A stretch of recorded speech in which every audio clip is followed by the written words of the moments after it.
চেষ্টা করে অন্তর্বর্তীকালীন সরকার গঠনের রূপরেখা দিয়েছে বৈষম্য বিরোধী ছাত্র আন্দোলন। ভোর ৪টার পর ফেসবুকে দেয়া ভিডিও বার্তায় এ ঘোষণা দেন আন্দোলনের সমন্বয়করা।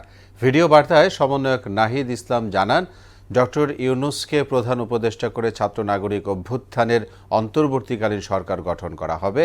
তার সঙ্গে কথা হয়েছে, তিনি দায়িত্ব নিতে রাজি আছেন।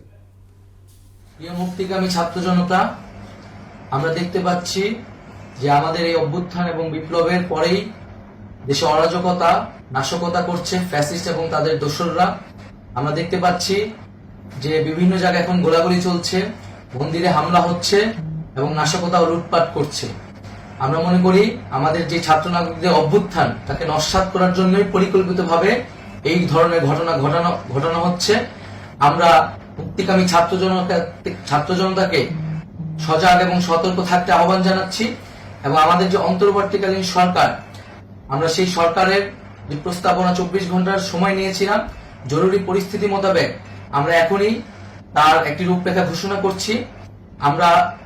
আমরা সিদ্ধান্ত নিয়েছি যে সর্বজন গ্রহণযোগ্য, আন্তর্জাতিক খ্যাতিসম্পন্ন, নোবেল পুরস্কার বিজয়ী ডক্টর মোহাম্মদ ইউনূসকে প্রধান উপদেষ্টা করে অন্তর্বর্তীকালীন সরকার গঠন করা হবে এবং ডক্টর মোহাম্মদ ইউনূসের সাথেও আমাদের কথা হয়েছে।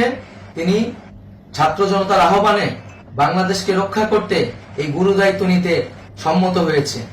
আমরা সকালের মধ্যেই আমরা এই সরকার গঠনের প্রক্রিয়া দেখতে চাই। রাষ্ট্রপতির কাছে আহ্বান থাকবে যে দ্রুত সময়ের মধ্যে ডক্টর মোহাম্মদ ইউনূসকে প্রধান উপদেষ্টা করে অন্তর্বর্তীকালীন সরকার গঠন করা হোক এবং এই অন্তর্বর্তীকালীন সরকারের বাকি সদস্যদের নামও আমরা সকালের মধ্যে ঘোষণা করব।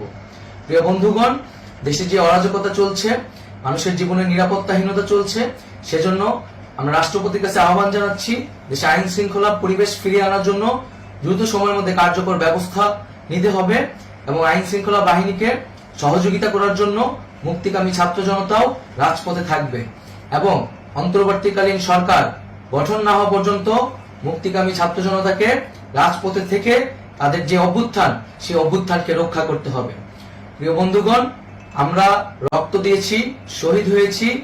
আমাদের যে প্রতিশ্রুতি একটি নতুন বাংলাদেশ গঠন করার জন্য, সেটিকে আমাদের অবশ্যই বাস্তবায়ন করতে হবে এবং অবশ্যই ছাত্র জনতার প্রস্তাবিত সরকার বাদে কোনো ধরনের সরকার কিন্তু মেনে নেওয়া হবে না। আমরা বলেছি, কোনো ধরনের সেনা শাসিত সরকার অথবা সেনা সমর্থিত সরকার অথবা এই ফ্যাসিস্টদের দোসরদের কোনো বিটিম সরকার কিন্তু আমরা মেনে নিব না। কোনো গণবিরোধী সরকারকে মেনে নেওয়া হবে না। ছাত্র জনতার অভ্যুত্থানকারী যে প্রস্তাবিত সরকার, অন্তর্বর্তীকালীন সরকার, যেটা আমরা সিদ্ধান্ত উপনীত হয়েছি ডক্টর মোহাম্মদ ইউনূসকে প্রধান উপদেষ্টা করে এই সরকার গঠন করা হবে, সেই সরকারকেই বাস্তবায়ন করতে হবে অবিলম্বে।